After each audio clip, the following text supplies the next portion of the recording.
'cause you threw away the motel key. I wish it never meant nothing to me. Hello, everybody. Welcome to the Buckeye Weekly Podcast. I am Tony Gerdeman, here as always with Tom Orr for a bit of an emergency podcast as we are addressing the Chase Young situation. Everybody is calling it a suspension, Tom, but it's not really a suspension. It's a let's wait and see. We've got to do some digging, so we're going to sit you aside right now, Chase.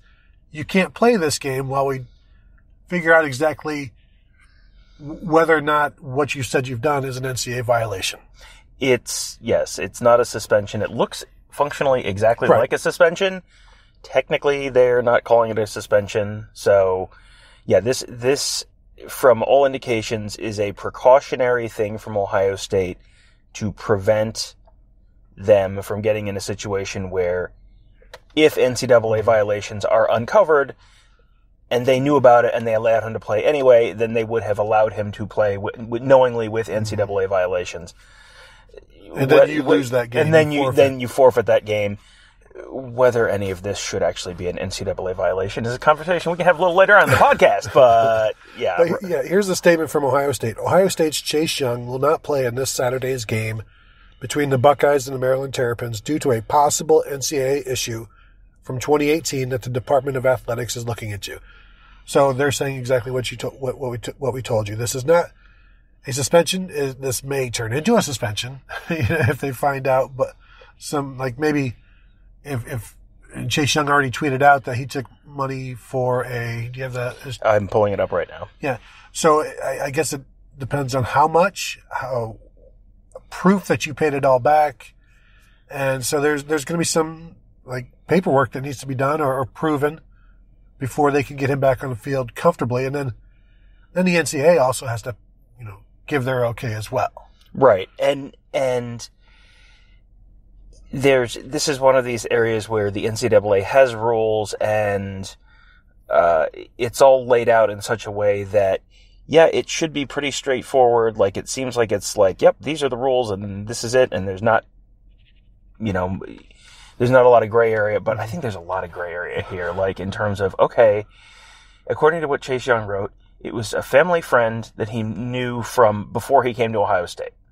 So at that point, he's a prospective student athlete or potentially has signed his letter of intent to play at Ohio State, but hasn't actually shown up at Ohio State. So, depending on who this person is, does this person have ties to an agent? Does this person have whatever? A lot of that stuff can impact, have ramifications on what, how this plays out. Well, and what he said here is, I'll just read it. Unfortunately, this is Chase Young's statement on Twitter. Unfortunately, I won't be playing this week because of an NCAA eligibility issue. I made a mistake last year by accepting a loan from a family friend I've known since the summer before my freshman year at Ohio State. I repaid it in full last summer, and I'm working with the university and NCAA to get back on the field as soon as possible. I want to thank my family, teammates, coaches, and the whole Ohio State community for all the love and support.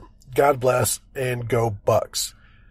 And, you're seeing just Twitter is going crazy. I thought this statement was pretty close to brilliant because it immediately stopped or slowed down all of the crazy speculation. Mm-hmm. And it gave people here's your focused speculation. This is what you can talk about. Yeah. Because this is what I'm telling you I've done.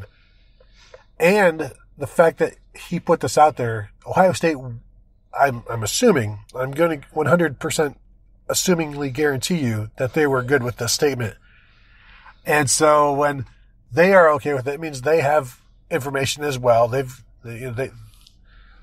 agree with this. They are approve of his statement being put out there. And so you see that, and it really does not look that terrible. Well, this, the initial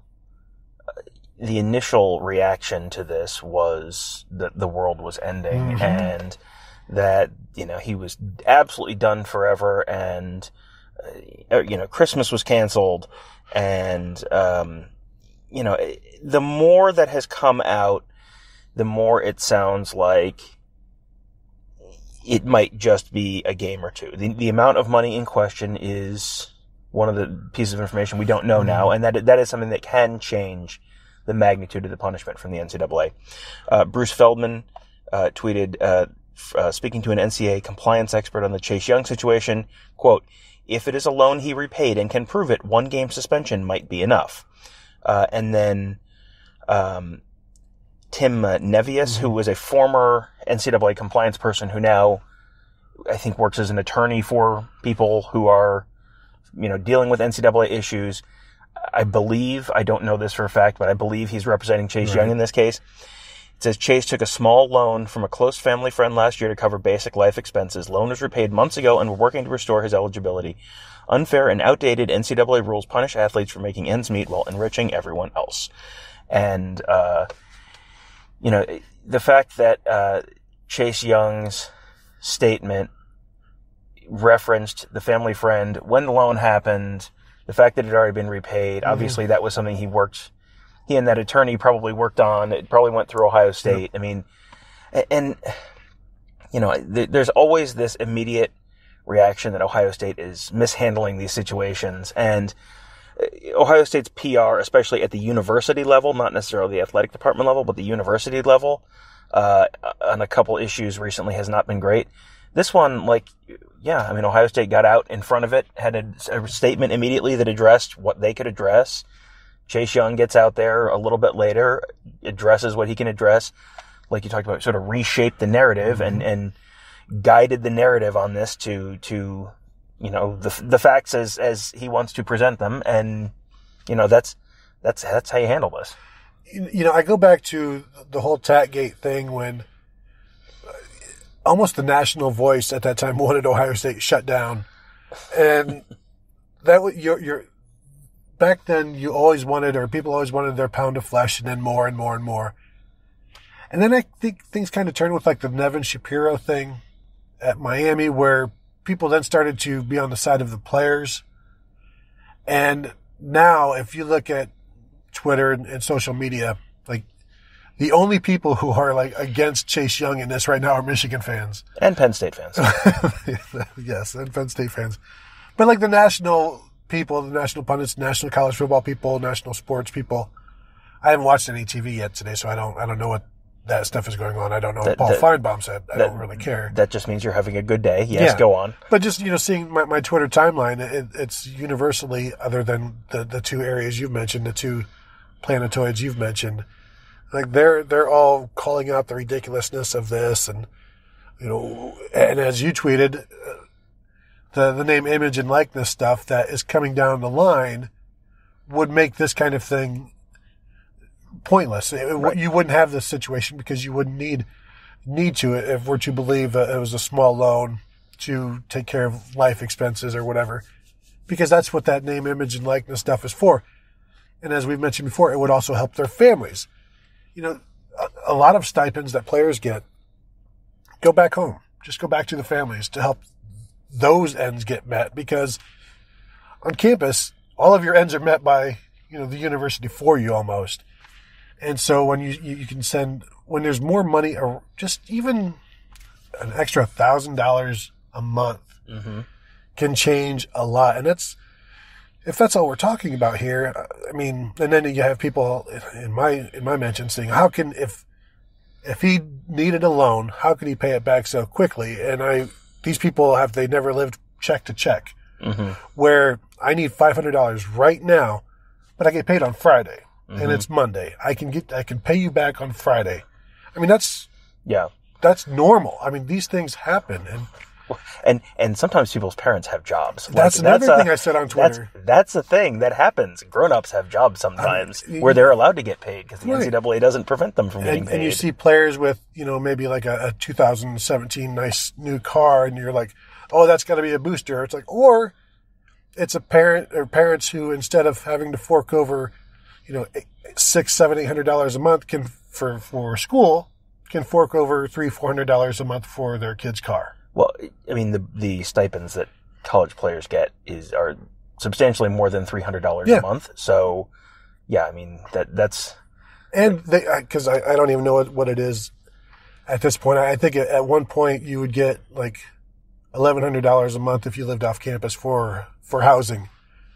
And then if you room with 2 or 3 other people, now you've got a lot of spare cash, You've got enough spare cash for a car if you want it that way. So we're not talking how did he pay back $70,000? How did he pay back $180,000 for that church? This isn't that. This is... You beat me to the Cecil Newton. Darn you. You beat me to the Cecil Newton. This isn't something this is where a paycheck or something like that can cover it. Yeah. And this, we again don't know the scope of the amount of money that they're talking about here. Is this $500? Is this $2,000? Is this $5,000? Like, we don't know. No one has said that. And that's, whatever that number is, it's an amount that you can pay back. That without it being like, well, there's no possible, unless he robbed a bank, there's no possible way that he could have. I had to sell my car. But even then, right. I think the doesn't necessarily matter how quickly you paid it back. Like, there's dollar amounts to where it triggers certain levels of suspension as well, if I recall. Yes.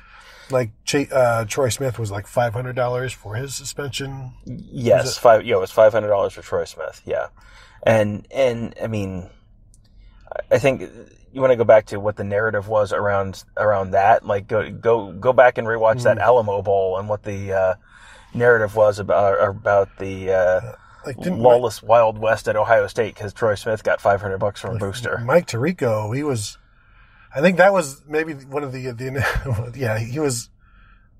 You're right. I'd just forgotten all about that, but he was. Him and Herb Street at the time, were they doing that game? I don't remember. Was it Mike Tirico? I seem to remember him going all in on like the law, like you said, the lawlessness of Ohio State, almost like a death penalty mentions and things like that, or maybe that was the Tech gate. I don't know, but it's the tenor of things has changed greatly, and I'll be interested. I do not assume Gus Johnson will be on the NCAA side of this one on Saturday. No, I would think probably not. And the NCAA has already demonstrated that they've kind of licked their fingers, stuck it up in the air, and figured out which way the wind is blowing and all this stuff. Because all of the stuff that was an absolute hard no 2 years ago is now maybe we can make that work. And, they know where this is headed. And I think that they recognize that the attitude nationally from all the people that have big audiences nationally is like, look, this is not going to be how this is 3 years from now, 5 years from now. And if you recognize that, is this the hill you want to die on? Like, do you really want to make this the issue that you're going to get buried in negative publicity? And so, this seems like it is, unless this is a substantially larger amount of money, or for some reason he's not able to provide whatever documentation that he paid it back or whatever. This seems like something where this would be an ideal time for them to suspend him for a game or two in weeks that it doesn't really matter for Ohio State, and then they've filled out their paperwork and gotten it stamped, and it hasn't materially impacted anything, and it won't really negatively impact Chase Young outside of, delaying his sack record and making my prediction that he would have a first quarter sack this week incorrect. I told you on the second bonus Patreon show this week, crazy stuff happens when you start making predictions about sacks. I picked a shutout this week. That is what has caused all of this. Never picked a shutout. But, the whole 2 suspensions during the Maryland-Rutgers thing and the 2-game suspension, if that's... The conspiracy theorists are already out there like, oh, sure, suspend him for these 2 games, and then you get him back for Penn State and Michigan. How very SEC of you, where, the suspension is for the opener, or sometimes not the opener. It's the second game is the easy one, so you let them play in the first one. Yeah. But again, you would think that this Ohio State just found this out. Now, whether they found it out last week or this week is kind of immaterial because of the bye week. But it's clear they're still trying to figure out if this is an issue. Now, there is some concern. People who put up a fight against the NCAA tend to win, and the people who like open their books to the NCAA tend to lose. And it's kind of the opposite of where you see all these movies of TV shows where and you're being interrogated by the police, and you're like, "You make this easy on us, we'll go easy on you." Mm-hmm. And it's almost like the complete opposite with the NCAA. It's like, if you make this easy on us, we're going to bring the hammer down. Yeah, the NCAA, unlike the police, the NCAA doesn't have subpoena power, and they can't get search warrants. Like, the NCAA is, tell us what you know, and then if you say no, there's no plan B. Like, well, what if I make a really frowny face? What if I bring in someone taller to tell you to tell us what you know? I mean, really, this is not the rule follower way to do it, but the actual way to deal with the NCAA is do you remember Marcus Hall in the 2013 Michigan game? Pretty much that. Marcus Hall defense. The Marcus Hall defense, yes. I'd like to refer you to my counsel, Mr. Hall Esquire. I mean, look at him, smile, and say, prove it. Yeah. Oh, you think you know? Prove it. And, I mean, there have been basketball coaches caught on wiretaps talking about $250,000 payments, and, hey, Bill Self's still employed. I see the games on this week, and like, what? And Kansas has just landed another, like, top flight recruit or whatever, and I'm like, how is this? Yeah, but this is the absolute, just perfect encapsulation of the NCAA. Like, massive, big, sport-wide stuff like that, and it's like, well, can't prove it. But if you go to the NCAA and hand them something and say, we did this bad thing, here's the paperwork that proves it, then then they have it. So that's certainly the general theory on how to deal with the NCAA. Now that may have changed depending on who knew this information. Mm-hmm. Did someone else come across this information, or was someone who was part of this transaction, did they bring the information to someone's attention? That's all stuff that we don't know right now. And, if someone else brought it to the NCAA, then obviously that would be then that would potentially change that. But the NCAA, as you said, they stick the finger in the air, and the way things are going now, you would think that they wouldn't be so harsh. And the other thing is, if it's already paid back, a lot of times, part of the process of waiting the suspension out is getting that paid back. And so that is already done. At this point, it's just a matter of getting everything fact-checked and having the paperwork showing everything's been paid, and then determining if that dollar amount has exceeded one game or two games or more, and then you go from there, and it's like no longer a thing. It's even now, like at 8 a.m, like you said, the world is ending. Now, as we're recording this at noon, it's almost like it's settled. It's not. I assume Ohio State will release a statement at some point today. After the game Saturday, I assume there will be Ohio State sports information staffers at each post-game table with every single player. Mm-hmm. Directing the questions about, we're not going to talk about Chase Young. But then, right now, Maryland, Rutgers, I tell you what this will do. It's going to lock this team in. It's going to get them focused. And down this stretch run, I'm not saying this is a good thing, but you can turn it into a good thing. Well, you can, if you were worried about complacency with this team, with just blowout win after blowout win and being ranked number one, this seems like a good way to keep them from getting too complacent and keep getting too self-satisfied, because this is a little bit of adversity. I mean, we talked about the fact that Ryan Day, when he was asked about adversity, started talking about practice. Like, well, that means if you're talking about practice, you haven't faced adversity. So now you've had something negative happen. You're missing your best player for at least one game, potentially more. And now let's see what that looks like. And if they have to go into the Penn State game without him, that's some real adversity. So, Well, yeah, and let's talk about what that means for this team now, because you've got Jonathan Cooper is also out. Yeah, with an injury. Yep. Right. Yes, he is.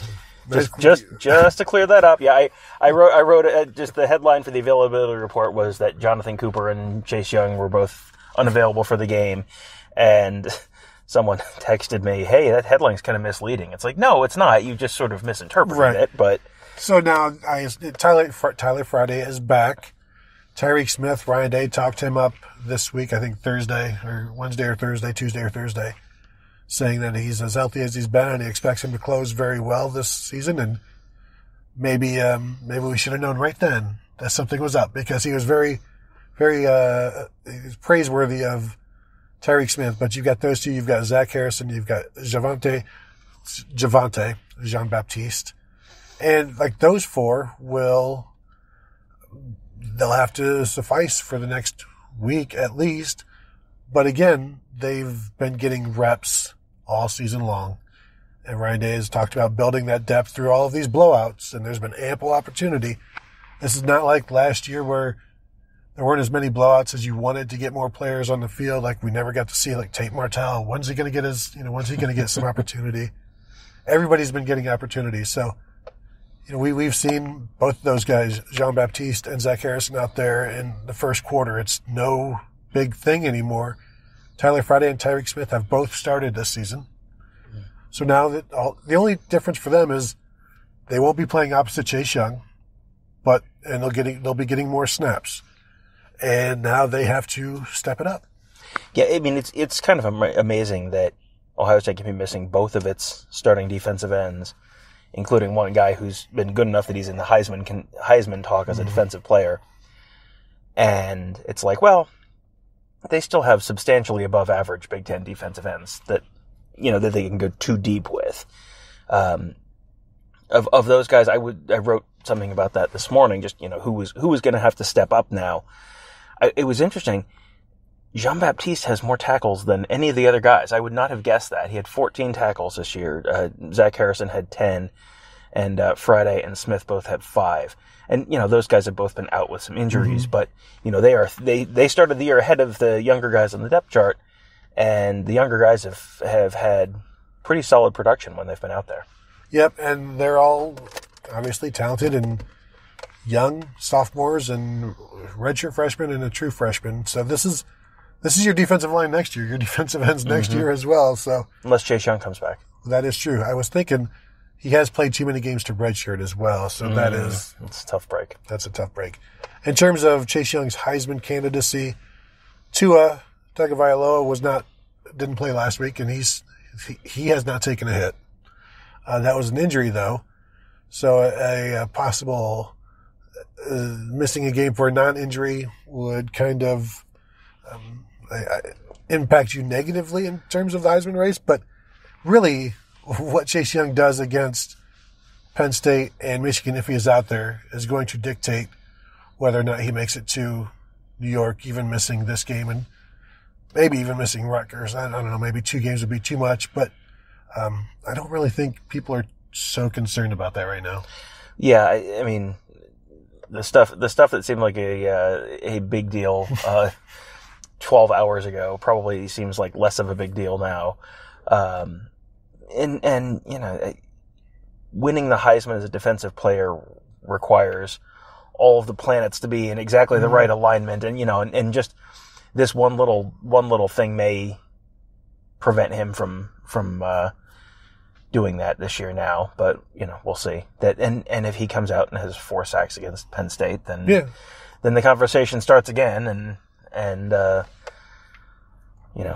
don't put it this way. I don't think anything that has come out today has materially changed any the way that I view Chase Young as a football player or a human being. No, I would agree with that. And that's probably a good way to end today's emergency show. Unless you have anything further to add to that succinct ending. Would you like to change your score prediction now with knowing that Chase Young is not in the game? Would you, Tom?